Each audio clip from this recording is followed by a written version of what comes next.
They say the truth always comes out when you least expect it. For me, it came dressed in red, at a dinner I thought was meant to celebrate love. The night began like a dream. Golden lights hung above the crystal tables, soft music played in the background, and the faint scent of roses drifted through the air. The restaurant sat high above the city, where the glass walls reflected the skyline like a sea of diamonds. It was the kind of place people booked months in advance, the kind of evening I thought would mark a new chapter in our marriage. My husband, Adrian, had insisted we go somewhere special. He said we needed to reconnect, to remind ourselves why we fell in love. At that moment, I believed him. I remember watching him from across the table, handsome, confident, charming as ever. He had that easy smile that used to melt me years ago. He ordered my favorite wine without asking, pulled out my chair, and even complimented my dress. For a brief moment, I let myself believe we were okay again. I was wrong. When the waiter left us with the menus, I noticed something strange. Adrian kept glancing toward the entrance, checking his watch, then his phone. His smile faltered every few seconds, like a man waiting for something or someone. Expecting someone, I asked lightly, sipping my wine. He looked up too quickly. No, just checking the time. I told the office I'd confirm something later. A lie small but sharp. I could always tell. Still, I let it go. I'd promised myself that tonight would be peaceful, no fights, no accusations, just dinner, just us. He reached for my hand across the table. "You look beautiful, Emma." I smiled, "Thank you." And then, before I could say another word, I saw her. She walked in like she owned the air around her. Tall, poised, wrapped in a red silk dress that clung to her like sin. Her heels clicked against the marble floor, sharp and deliberate. Heads turned as she passed by, the room bending toward her like she was the center of gravity. I didn't recognize her at first, not until Adrian froze, mid-sentence, mid-breath. His hand slipped from mine. And that's when I knew. "Adrian," I whispered, "who is that?" He turned pale, the color draining from his face. "Emma, I didn't know she'd." But he didn't have to finish, because she was already walking toward us.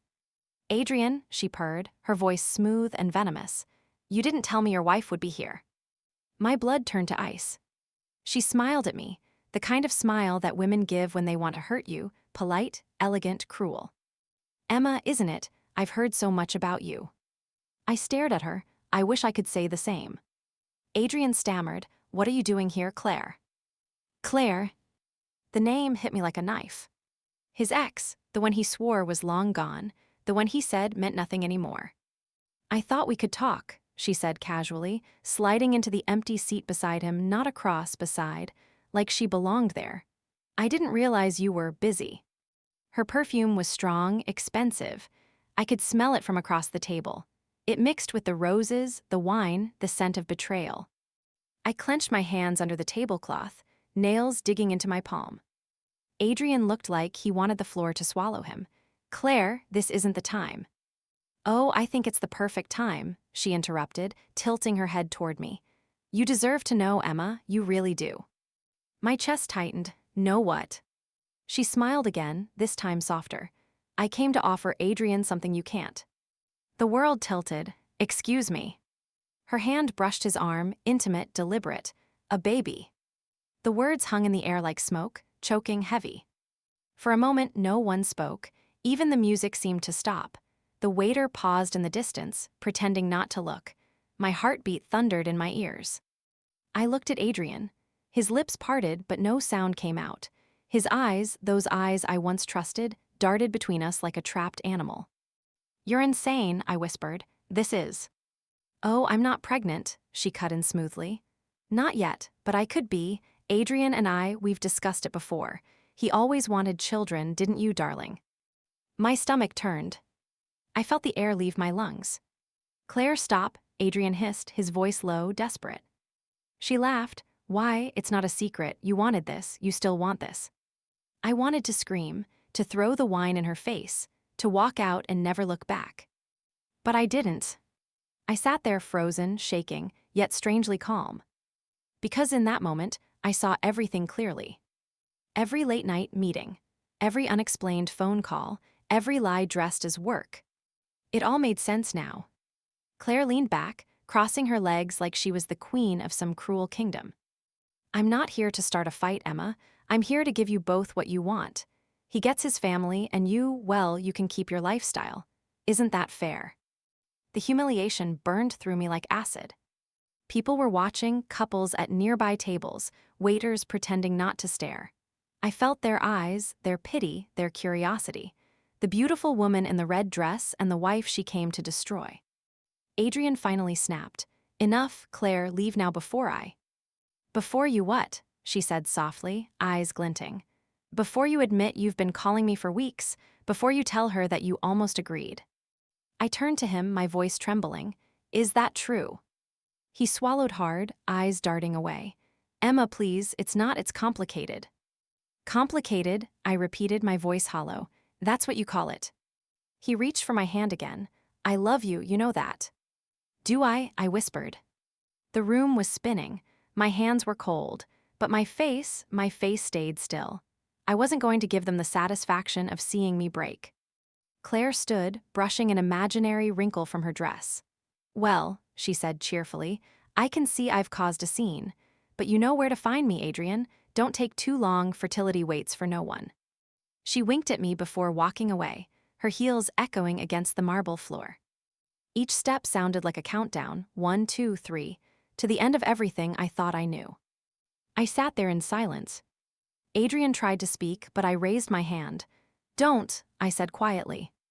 The waiter came by awkwardly, pretending not to have witnessed anything. Would you like to order, ma'am? I looked up at him, and for a moment I almost laughed. The absurdity of it all, how normal everything seemed when my world had just collapsed. No, I said softly, I've lost my appetite. We left the restaurant without another word. The elevator ride down felt endless. I stared at our reflections in the mirrored walls, a beautiful, broken couple trapped in silence. When the doors opened, I stepped out first. The cool night air hit my face, sharp and freeing. Adrian followed, trying to speak again. Emma, please, let me explain. Explain what? I turned to him.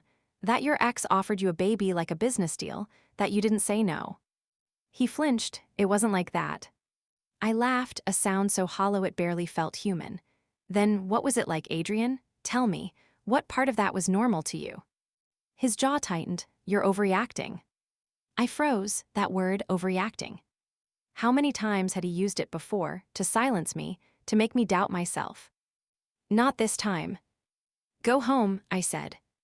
Emma. I said go. He hesitated, then turned and walked toward the car. I watched him disappear into the dark.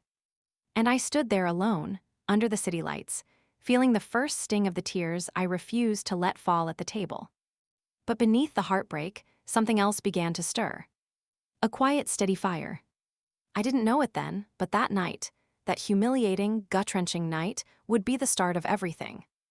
The start of my awakening. The start of my revenge. Because I realized something powerful in that moment. They both thought they had power over me, one with lies, the other with manipulation.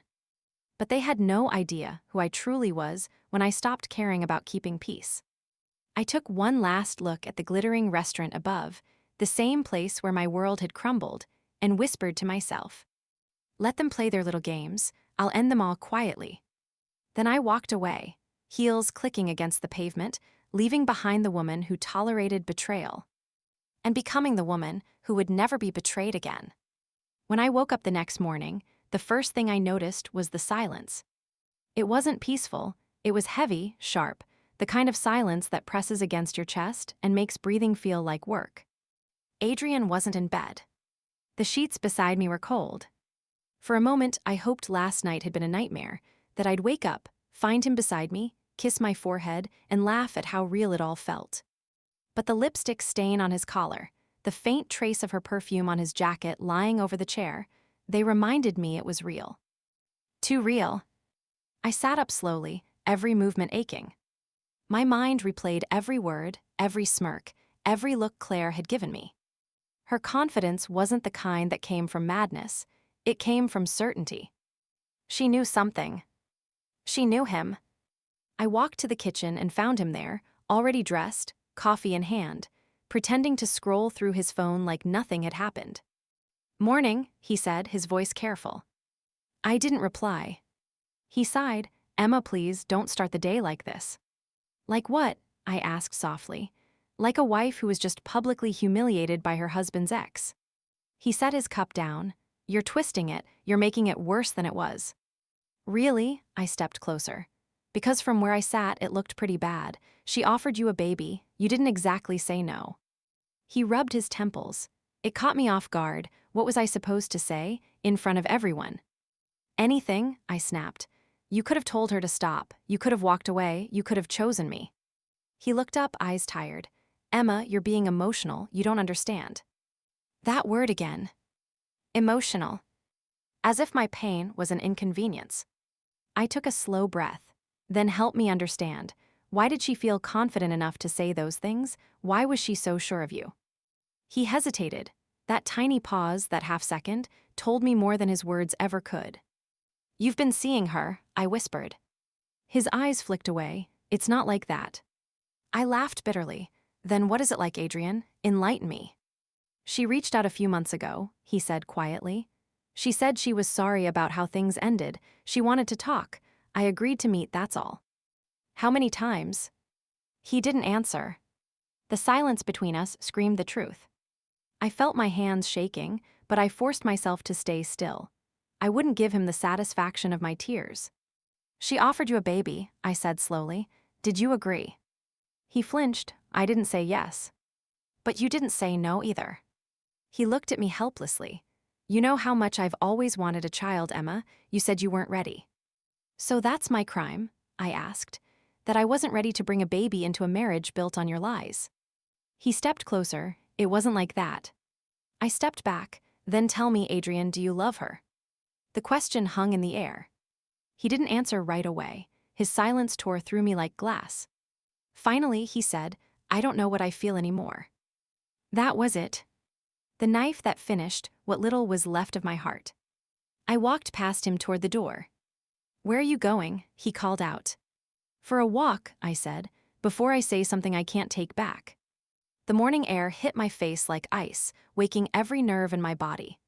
I walked with no destination, just moving, thinking, remembering. Every moment of our marriage replayed in my mind. The laughter, the promises, the quiet mornings over coffee, the dreams we built together. How quickly they turned to ashes. I'd spent years trying to be the perfect wife, supportive, calm, understanding. And for what? So he could sit across from me and let another woman offer him a child, our child, as if I was some stranger in his life. No. I stopped walking and looked up at the sky.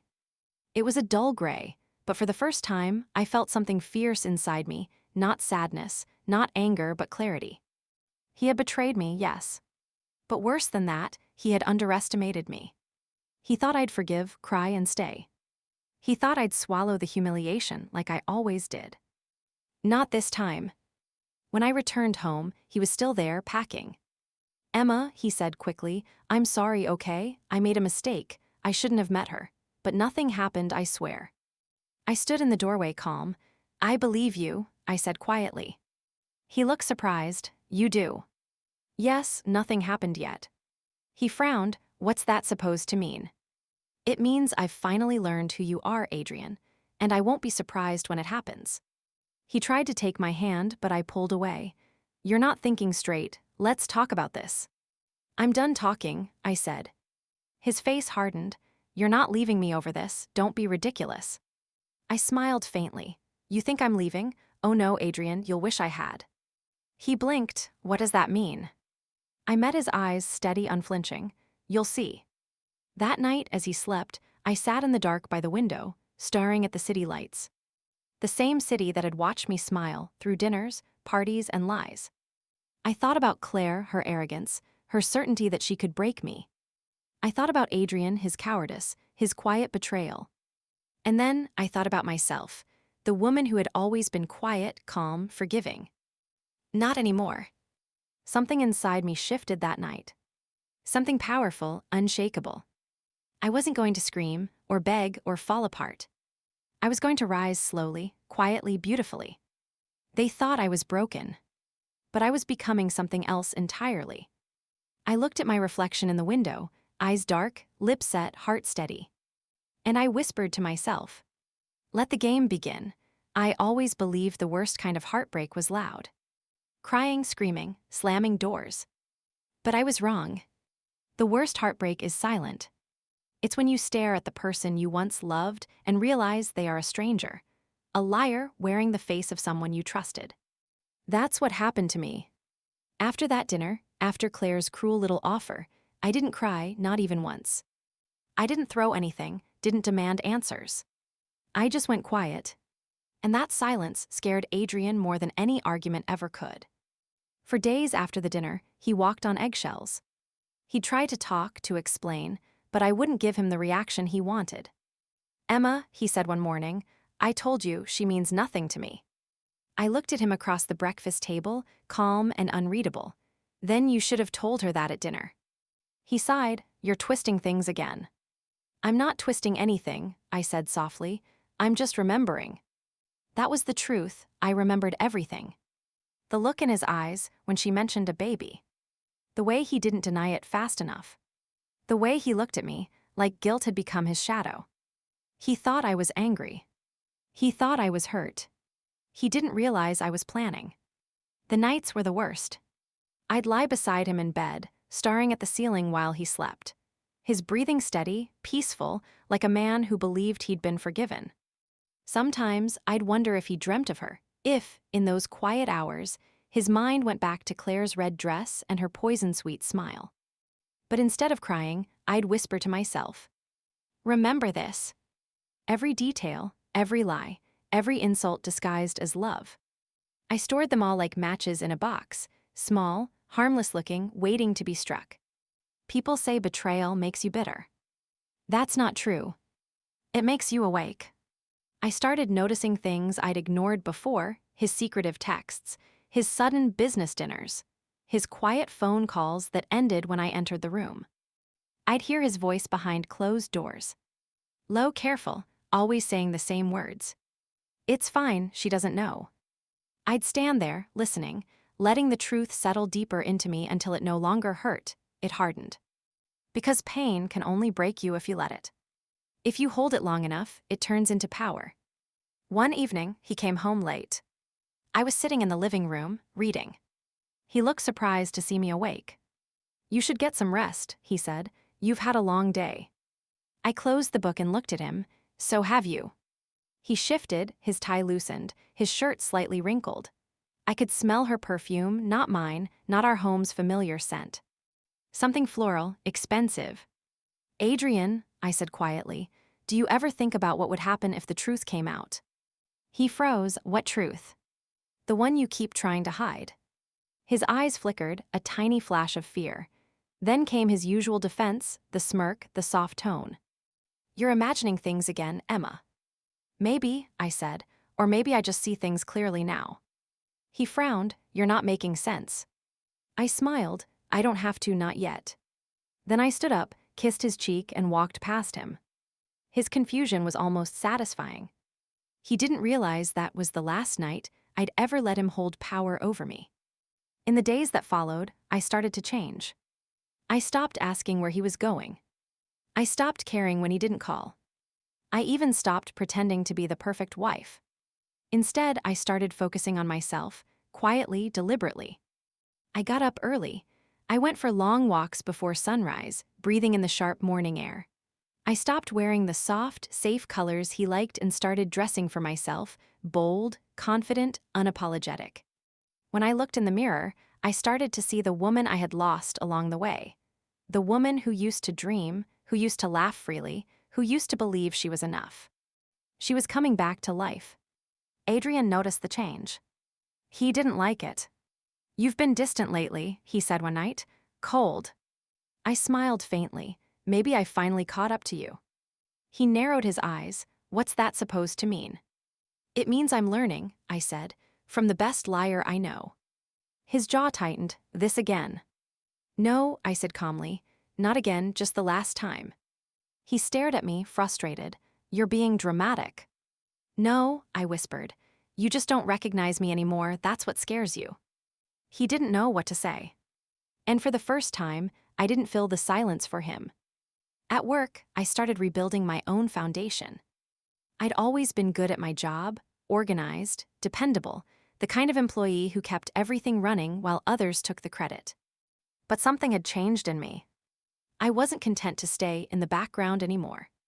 When my boss mentioned a new project, one Adrian had always said I wasn't ready for, I volunteered without hesitation. And I aced it. When the promotion offer came through a month later, I accepted without even telling Adrian. That night when I mentioned it casually over dinner, his fork stopped midair. "A promotion," he repeated. "You didn't discuss it with me first." "I didn't need to," I said simply. "It's my career." His eyes darkened. "You're changing, Emma." "I know," I said, meeting his gaze. "Finally." He tried to fix things then, in his own twisted way. He bought flowers, made reservations at fancy restaurants, even booked a weekend trip. But it was too late. Because the part of me that used to crave his attention was gone. I didn't want his love anymore. I wanted my life back. One night, I found him sitting in his office, staring at his computer. He didn't notice me at first. I watched him for a moment, the man I once thought was my future, now just a figure hunched under the weight of his own lies. "Adrian," I said softly. He jumped. "Jesus, Emma, you scared me." "I do that a lot lately," I said. "Maybe you're just guilty."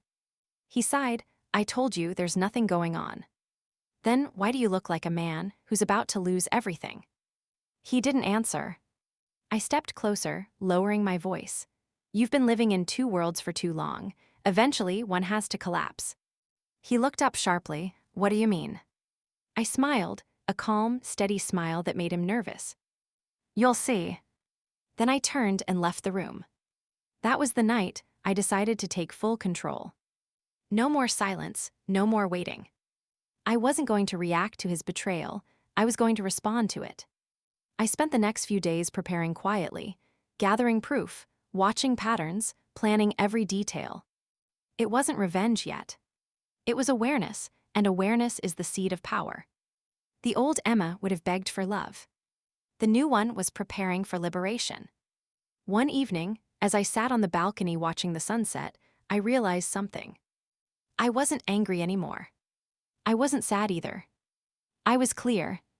Completely, frighteningly clear. He thought my calm meant forgiveness. He didn't understand, it meant finality.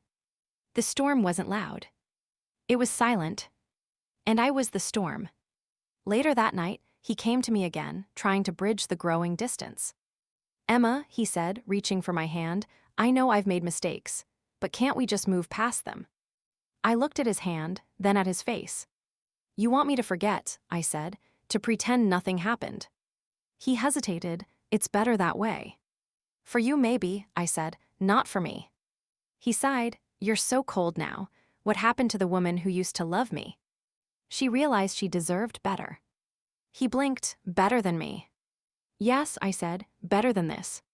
Then I stood, walked to the window, and whispered almost to myself, "I'm done breaking for people who don't know how to build." That night as he slept, I packed a small notebook, notes, evidence, thoughts. Everything I needed to start over. I didn't plan to leave yet. But I was ready. For the first time in years, I felt strong. Unbreakable. Alive. Because I finally understood something no one had ever told me. Revenge doesn't start with anger. It starts with calm. I didn't leave Adrian that night or the next. Leaving would have been too easy, too clean. No, I stayed, I smiled. I cooked dinner, I kissed him goodnight.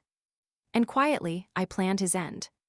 Because while he believed the storm had passed, I was just learning how to control the wind. At first, I didn't know where to start. I'd never been the type of woman who snooped through phones or chased shadows. But now I needed truth, not for closure, but for power. He'd taken my peace. I would take everything else. So I started small. While he showered one morning, I opened his briefcase. Inside, I found folders, contracts, receipts, things I'd seen before but never cared to study. This time, I looked closely. And there it was, a paper trail. Money transfers, business accounts under different names. He'd always told me his company was doing fine, but the numbers told a different story. Some deals were off the books. Some investments had gone to places that didn't exist. And one name appeared again and again, Claire's. My hands shook as I photographed each document, page by page. I wasn't sure what it meant yet, but I knew enough. They were tied together in more ways than one. When he came out of the shower, towel around his waist, he smiled like nothing was wrong. "Morning, beautiful." "Morning," I said, pouring coffee like the perfect wife. He kissed my cheek, grabbed his things, and left for work. The door clicked shut. And for the first time in months, I smiled back. Over the next few weeks, I became someone else. Outwardly calm, inwardly unstoppable. I followed every pattern, every habit. I learned when he left, who he called, where he lingered. I never asked questions, I just watched. At night, I'd sit on the balcony with my laptop, going through everything I'd gathered. I started to see connections, fake companies, forged contracts, and accounts opened in both their names. They weren't just having an affair. They were building something behind my back. And worse, they were using my name on some of the documents. That was my breaking point. It wasn't enough that he'd betrayed me emotionally. He'd turned me into his legal shield, the good wife, the signature that made everything look clean. He'd built his empire on my silence. He'd mistaken that silence for weakness. He had no idea I was building a weapon out of it. The first thing I did was hire a lawyer. Not a gentle, family-type lawyer. I wanted someone ruthless, sharp, and quiet. I met her in a small office downtown. Her name was Lee, and she didn't waste time with sympathy. "Men like your husband," she said, flipping through the photos and copies I brought, "they always think they're smarter than everyone else. You've already done half my job." I smiled. "Good, I plan to do the other half too." She looked at me for a long moment, then nodded. "You're not here for advice, you're here for strategy." "Exactly." Lee leaned forward. "Then listen carefully. Don't confront him. Don't let him know you found anything. Keep everything normal. Let him believe he's still in control. That's how we win." Those words became my mantra. At home, I played my role perfectly. I cooked his favorite meals. I laughed at his jokes. I pretended to believe every word that came out of his mouth. He even started to act affectionate again. Guilt always makes cowards softer. But behind that smile, I was collecting everything. Emails, bank statements, signed agreements. I even placed a tiny recording app on his office keychain, a gift he didn't think twice about. And oh, the things he said when he thought no one was listening. I told her she can't know about the Dubai deal yet. I heard him say one night, his voice muffled but clear. "Emma signs what I give her. She trusts me." He laughed. And so did Claire. I remember sitting alone in the kitchen, listening to that recording. My hands were cold, but my mind was on fire. Every laugh, every lie, every word became a brick in the foundation of my revenge. One evening, I decided to visit his office. I told him I was bringing lunch, a sweet gesture from a loving wife. He wasn't there when I arrived, but his assistant, a nervous young woman, smiled politely and let me in. "Mr. Collins just stepped out. You can leave the food on his desk." "Of course," I said sweetly. While she turned away to answer the phone, I looked around. The office was sleek, expensive, full of secrets. And then I saw it, a folder labeled Confidential C Holdings. I opened it slowly. Inside were legal forms linking Adrian's company to an offshore account. The co-signer, Claire Evans. My stomach twisted, but my lips curved into a smile. Because now I had proof. I slipped my phone from my bag and photographed every page before placing it back exactly as I found it. By the time Adrian returned, I was standing by the window, pretending to admire the view. "Emma," he looked surprised, "what are you doing here?" "I missed you," I said, smiling. He grinned, walking over to kiss me. "That's a nice surprise." If only he knew how surprised he'd be soon. That night, I started the next phase.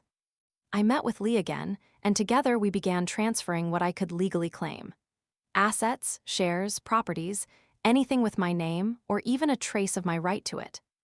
Quietly, efficiently, without a single mistake. "Once it's done," Lee said, "he won't even realize what's happened until it's too late." "That's the plan," I said. Weeks passed, and I became an actress in my own home. Adrian continued his double life, the loving husband by day, the schemer by night. He thought he was fooling me. Sometimes he'd look at me across the dinner table and say, "You've been different lately. Quieter." "I'm just tired," I'd reply softly. Inside, I was laughing. He was right, I was tired. Tired of lies, of pretending, of carrying his ego on my back. But that exhaustion was turning into strength. For the first time, I wasn't reacting. I was creating. The day I saw him and Claire together again, I felt nothing. I followed him to a cafe under the pretense of meeting a friend. He didn't see me. They sat at a corner table, whispering, smiling. She touched his hand. Once, that sight would have broken me. Now, it only confirmed what I already knew. They were partners in both sin and strategy. I left before they could notice me. I didn't need to hear what they said. Because soon, words wouldn't matter. Only actions would. At home, I packed a small suitcase, not to leave, but to prepare. Inside, I placed a copy of every file, every recording, every photo, evidence of a man who thought he was untouchable. Then I wrote a note and tucked it into the bag. For the woman I used to be, never forget what silence can build. I locked the suitcase and placed it in Lee's hands the next day. "If anything happens," I said, "you know what to do." She nodded. "He won't see it coming." "No," I said softly, "he never saw me coming either." At night, I began imagining the ending. Not a screaming match or a courtroom drama. No, that wasn't my style. My revenge would be quiet, calm, and final. I'd make him watch everything he built crumble piece by piece, not from anger, but from precision. I would take back every ounce of control he stole. And when I finally walked away, I'd do it without tears, without fear, without a backward glance. Because by then, I wouldn't just be leaving him. I'd be leaving behind the woman who once believed she needed him. One evening, as I stood by the window again, city lights flickering below, I whispered to myself, "This isn't the end, this is the setup." I didn't know exactly how I'd strike yet, not the moment or the method, but I knew it would come. And when it did, it wouldn't just destroy him. It would set me free. Revenge is a strange thing. It doesn't rush, it waits. It watches you from the corner of your own patience until the perfect moment arrives, and when it does, it doesn't shout. It whispers. For weeks, I waited in silence. I played my part perfectly. Adrian thought everything was fine again, that his charm had won me over, that I'd forgiven and forgot.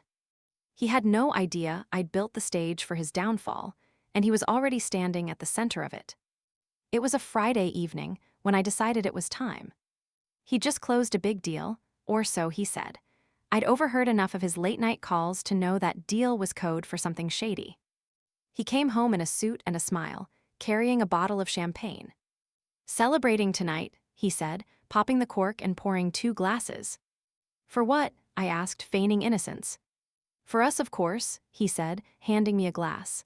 "Things are finally back to how they should be, aren't they?" I smiled, the kind of smile that hides an ending. "Yes," I said softly, "just like old times." He kissed my cheek. "See, I told you everything would work out." Everything was working out, just not for him. I'd spent the last month preparing for this. Every document was in place, every move calculated. My lawyer, Lee, had everything ready. By the time he finished his little toast, the final signatures were being processed. And tonight, I'd let him know.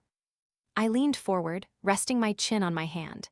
"Do you remember that dinner we had a few months ago, the one where Claire joined us?" He froze mid-sip, his smile faltering. "Why bring that up now?" I tilted my head, "Because I never got to thank you." He frowned. "Thank me for what?" "For showing me exactly who you are." He set the glass down slowly. "Emma, what are you talking about?" I stood up and walked to the window, looking out at the city lights. "You've been busy, Adrian. I used to think you were working late because you cared about your business. Now I know you were working late because you were building something without me." His jaw tightened. "You're making no sense." "Am I?" I turned to face him.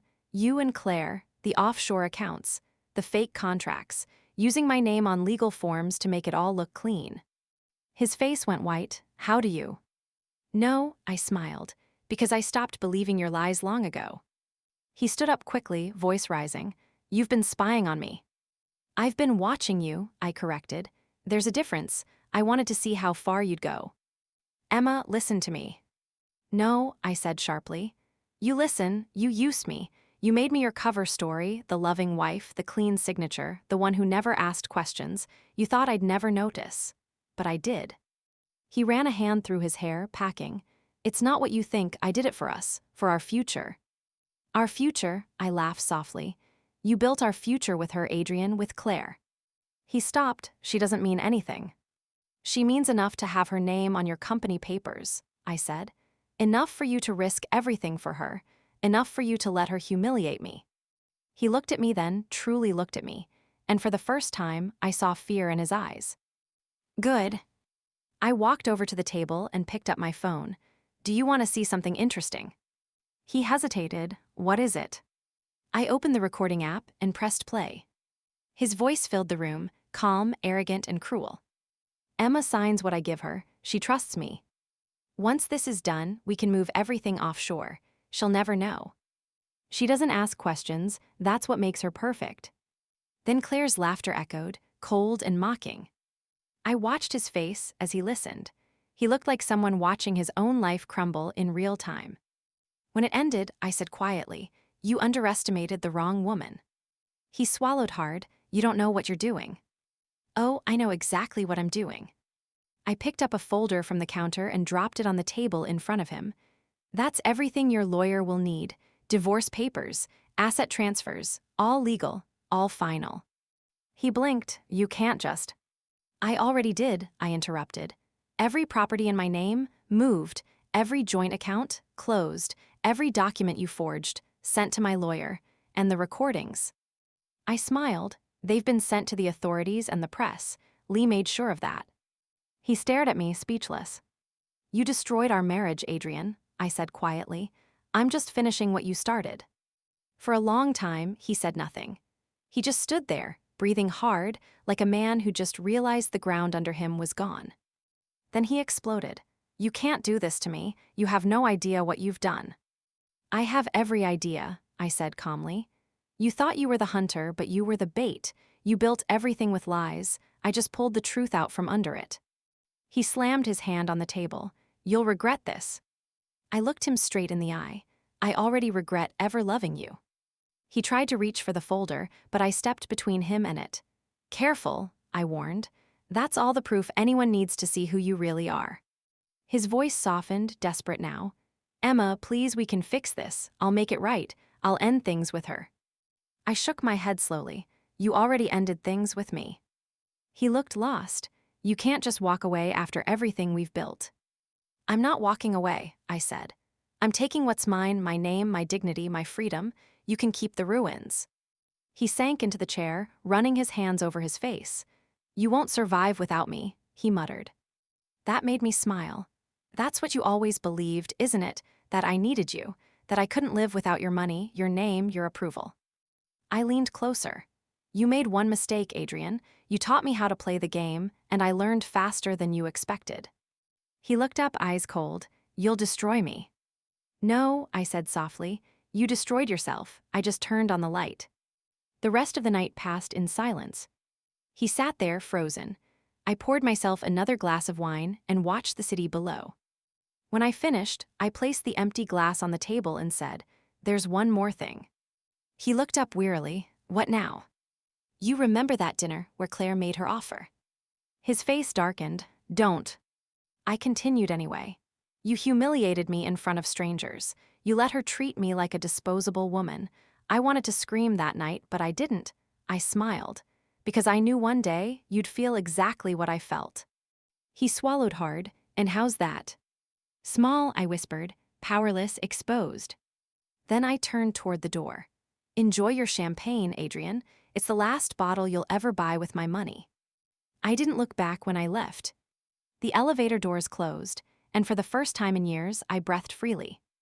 Outside, the city was alive, lights flickering, cars rushing by, voices blending into a strange kind of music. I walked into that noise like it was cleansing me. The air felt different. Lighter, sharper. Mine. By the next morning, his world began to crumble. Lee called to confirm it. The press had the files, the investors had the recordings, the bank had frozen his accounts. His name, once admired, once powerful, became a headline of scandal. I didn't need to see it, I could imagine it perfectly. Him sitting in that big office, staring at the news, realizing every door was closing. He'd call, of course. And he did. 32 missed calls. 5 voicemails. All saying the same thing: we can talk about this. But there was nothing left to talk about. That evening, I sat by the window again, the same spot where I'd once cried, where I'd once promised myself I'd never be weak again. I thought of all the nights I'd stayed awake wondering what was wrong with me, what I could do better, how to make him love me again. Now I knew the truth: it was never about being enough for him. It was about being too much for his small, selfish world. And I was done shrinking to fit inside it. When the last of the light faded, I whispered to myself, "It's over." But deep down, I knew it wasn't really an ending. It was a beginning, the moment I finally took my life back. He had built his world on lies. I had rebuilt mine on strength. And as I watched the city glow below, I realized something beautiful. I didn't need revenge anymore. I already had something better. Freedom. The morning after I set everything in motion, the world felt strangely calm. No thunder, no chaos, no dramatic storm to mark the end of my marriage. Just sunlight spilling through the curtains, the sound of birds outside, and the steady rhythm of my own heartbeat. It was the calm that comes before destruction. And I knew that somewhere across the city, Adrian was waking up to the storm he created. I didn't check the news right away. I didn't need to. The silence of my phone said everything. No good morning texts. No fake smiles and messages. Just quiet, heavy and telling. By noon, Lee called. "It's happening," she said simply. "How bad?" I asked, though I already knew. "Bad enough. The media picked up the recordings. Investors are pulling out. The financial board has frozen his accounts until the investigation is complete." I took a slow breath, and Claire. "Gone," Lee said. "Her numbers disconnected. She cleared her personal account before the news broke. She left him with nothing." A small, cold smile touched my lips. "Fitting." Lee hesitated. "You sound calm." "I am," I said. "This isn't revenge anymore. It's justice." By evening, I finally opened my laptop. His face was everywhere. Businessman Adrian Collins, under investigation for fraud and embezzlement. Exposes reveal offshore scandal involving company partners. Anonymous source provides recordings of CEO admitting to financial deceit. Anonymous source. That was me. The articles showed his photo, the same confident smile he used to charm investors and lovers alike. But now, the world saw the truth behind it. And I felt nothing but peace. He tried calling again that night, 30 missed calls, then 40. Finally, I answered one. "Emma," his voice was frantic, almost unrecognizable. "You have to help me, please." "Help you?" I asked softly. "After everything." "You don't understand, they're freezing everything. I can't access the accounts, the lawyers won't talk to me. I could go to jail." I let the silence stretch. I wanted him to feel it, the emptiness he'd left in me, reflected back at him. "Emma," he said again, voice cracking. "I know I messed up, but I can fix this. I just need you to talk to them, say you didn't authorize." "That I didn't know," I interrupted. "That I was blind, obedient, trusting." "Yes," he whispered, "please." I laughed softly.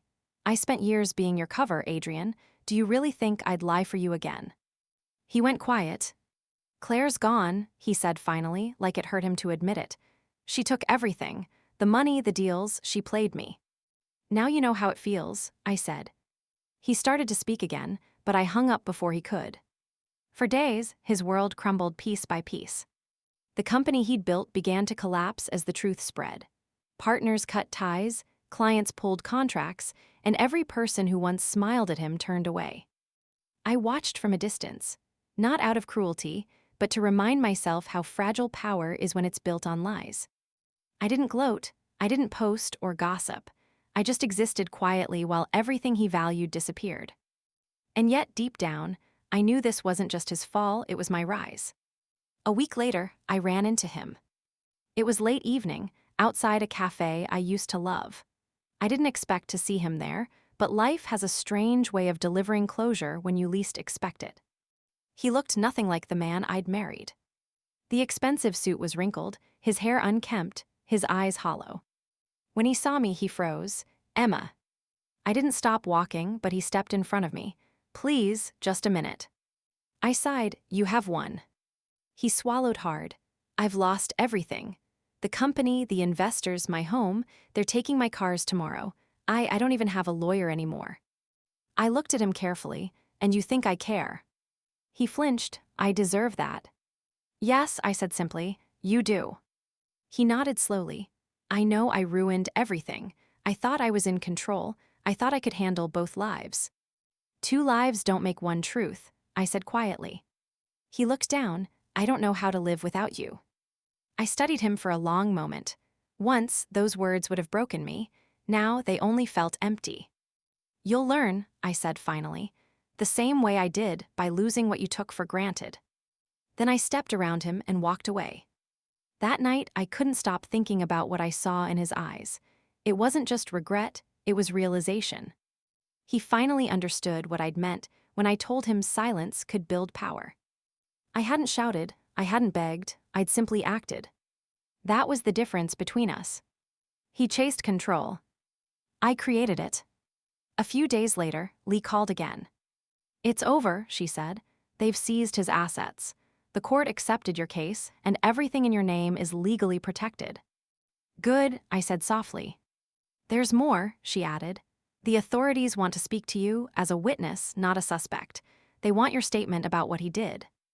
"I'll go," I said. "He deserves to face it." The courthouse was cold the day I testified.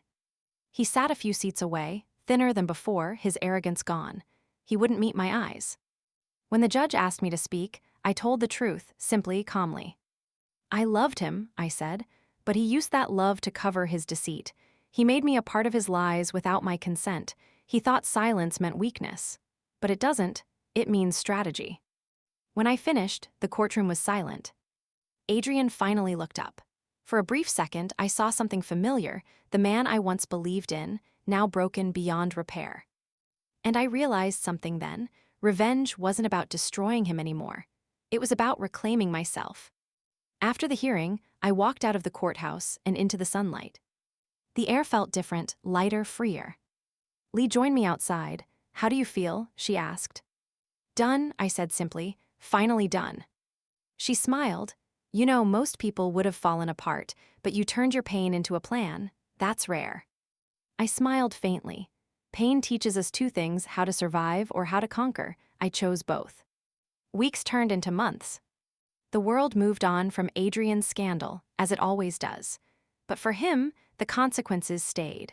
His name became a cautionary tale, whispered in business circles as an example of greed gone wrong. And me. I rebuilt. I took the shares Lee had protected and started my own small consultancy firm. Nothing grand, just honest work built from the ground up. For the first time, I didn't depend on anyone else's name or approval. I built something that was truly mine. Every day, I woke up to quiet mornings, made my own coffee, and smiled at my reflection, not because life was perfect, but because it was mine. One afternoon, months later, I received a letter. No return address, but the handwriting was unmistakable. "Adrian." For a moment, I debated throwing it away, but curiosity won. It was short, only a few lines. "Emma, I finally understand what you meant when you said silence is powerful. You didn't destroy me, I did that to myself. But somehow, knowing you're free brings me peace. I hope you find happiness, even if I never do. Adrian." I folded the letter carefully and placed it in a drawer, not out of love, but as a reminder. A reminder of who I used to be and how far I'd come. That night, as I stood on my balcony watching the city lights shimmer, I thought about everything that had happened, the betrayal, the humiliation, the quiet revenge. It hadn't been about getting even. It had been about becoming whole again. Adrian lost his empire, his wealth, his name. But I found something far more valuable, my strength, my peace, my voice. I realized then that the most powerful revenge isn't destruction. It's transformation. Because nothing terrifies a man who tried to break you more than watching you rise higher than he ever imagined. I closed my eyes and whispered into the night. I forgive you, Adrian, not for you, but for me. And as the wind brushed against my face, I felt it, the last piece of pain leaving me. His world had collapsed. Mine had begun. Freedom doesn't arrive with fanfare. It slips in quietly, like sunrise through half-open blinds, soft, golden, and undeniable. That's how it felt the morning I woke up and realized I wasn't thinking about Adrian anymore. Not with anger, not with sadness, not even with pity. Just nothing. And that nothing felt like peace. Months had passed since his world fell apart. The headlines had faded, the whispers gone. People had moved on, as they always do. But I hadn't gone back to who I was before, because that woman no longer existed. The Emma who used to flinch at his voice, who stayed quiet to keep the peace, who thought love meant sacrifice, she was gone. In her place stood someone new. Someone unshakable. My mornings were my favorite now. No more rushed breakfasts or fake smiles across a polished dining table. No more pretending to be fine. I'd open my balcony doors and let the wind fill the room. I'd make my coffee the way I liked it, strong, black, honest. The air smelled different now. Maybe it was me. Every small thing, the sound of traffic, the scent of rain, the feel of sunlight on my face, reminded me I was alive, not surviving anymore. One afternoon, Lee stopped by my new office. It was small, cozy, filled with sunlight and the quiet hum of possibility. My firm had grown faster than I imagined. We started taking clients who needed help starting over, women mostly, some men, all people who'd lost everything to betrayal or manipulation. Helping them rebuild had become my purpose. Lee smiled as she looked around. I have to admit, Emma, you've built something incredible. I laughed softly. You helped me start it. You gave it life, she said. Most people would have stayed bitter. You turned your pain into a profession. I nodded, because I know what it feels like to be trapped in silence. I want to show others how to break it. She studied me for a moment. You've changed. I had to, I said.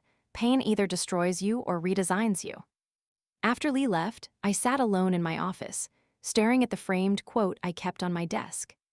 She remembered who she was, and the game changed. That quote had carried me through the darkest nights, the nights I thought I'd never find myself again. Now it hung as a promise. Never again would I forget. Sometimes I still thought about Adrian, not the man he became, but the shadow of who I thought he was. I wondered if he ever found peace, if he ever learned that power built on deceit always collapses. But I didn't wish him harm anymore. Because forgiveness, I realized, isn't about letting someone else off the hook.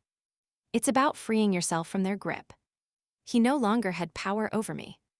Not his lies, not his memory, not even his regret. That was my final victory, not revenge, not ruin, but release. One evening, I took a walk through the city. The same city where everything had once fallen apart. The same streets that had watched me cry, watched me plan, watched me rise. Now, they felt like home again. I passed by that luxury restaurant, the one where it all began. It was still glittering, filled with laughter and soft music. I paused outside for a moment, watching through the glass as couples smiled across candlelit tables. A few months ago, the sight would have reopened old wounds. Now, it only made me smile. Because I no longer envied them. They had no idea how fragile that illusion of perfection could be. But I did, and I'd built something stronger than illusion. Truth. I stepped inside. The same waiter who'd served us that night recognized me. Good evening, ma'am, he said with a gentle smile. Table for one. Yes, I said, for one. He led me to a quiet corner by the window. The same spot, maybe, the same view of the city lights below. When he handed me the menu, I smiled. I'll have a glass of red wine, please, your best one. As I waited, I let the memories flow, not with pain, but with power. That night, I had been humiliated, broken, stripped of dignity. But now, sitting there again, I realized something profound. That night hadn't destroyed me. It had reborn me. I had walked out of that restaurant shattered. And I had returned whole. The waiter brought my wine. Anything else? I looked up, smiling. Just peace. He chuckled politely, not understanding, but I did. As I took my first sip, I raised the glass slightly toward the skyline, a silent toast to every version of myself I'd ever been. The woman who trusted too easily. The woman who stayed too long. The woman who finally walked away. They all deserved to be honored. I stayed there for a while, just watching the city breathe beneath me. For the first time, I wasn't waiting for anyone. Not a call. Not an apology. Not love. Because I already had everything I needed: peace, strength, and a future I built with my own hands. And that felt better than any love ever had. Later that night, as I left the restaurant, I passed a woman arguing with her partner on the sidewalk. Her voice cracked, her eyes filled with the same confusion I once knew, the pain of someone realizing love has turned into control. Our eyes met briefly. She looked embarrassed, turning away, but I gave her a small smile. Not pity, understanding. Because I'd been her once. And one day, she'd be me. She'd find her voice. Her strength. Her revenge, not in destruction, but in rebirth. When I got home, I poured myself another glass of wine and sat on the balcony. The air was cool, the stars clear. I thought about everything I'd lost and everything I'd gained. How life had taken me apart piece by piece, only to rebuild me stronger than before. Pain had been my teacher. Silence had been my weapon. And truth had been my freedom. Sometimes people ask me if I'd ever fall in love again. I don't know. Maybe one day. But if I do, it will be different. Not the kind of love that asks me to shrink. Not the kind that hides behind lies or power. It will be the kind of love that grows beside me, not above me. Until then, I'm not waiting. I'm living. A few weeks later, my firm received a letter from a charity foundation. They wanted to partner with us to build programs for women leaving toxic relationships, helping them rebuild careers and independence. As I read their proposal, I felt tears sting my eyes. Not from sadness, but from pride. This was my purpose now, to turn what nearly destroyed me into something that could save others. To make my story mean something. That night, I sat at my desk and began writing. Not a letter, not a report, a book. The title came easily. My Calm Revenge. It wasn't about rage. It was about grace. About the strength that comes when you stop begging for closure and start creating your own.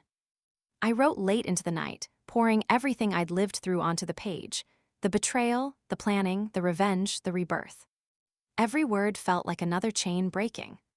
By dawn, I closed my laptop and looked out the window as the first light spread across the city.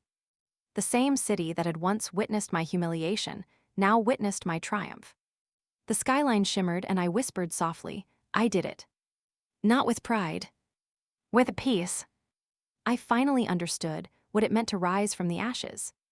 It wasn't about proving anyone wrong. It was about proving yourself right. I hadn't lost anything worth keeping. I'd only shed everything that kept me small. And as the sun rose higher, I thought of the words I wanted to end my book with, words that summed up everything I'd learned, everything I'd become. I didn't lose him. I released myself. I smiled, whispered the words aloud, and felt them settle into my bones like a promise. Because that was the truth, my truth. Adrian's betrayal hadn't broken me. It had freed me. His lies had built my strength. His fall had become my rise. And his silence, the same silence that once suffocated me, now lived inside me as peace. That night, I went to bed with no fear, no anger, no regret. Just a quiet knowing that I had survived the fire and turned it into light. Because sometimes the most powerful revenge isn't what you do to someone else. It's who you become after they tried to break you. And I had become unstoppable.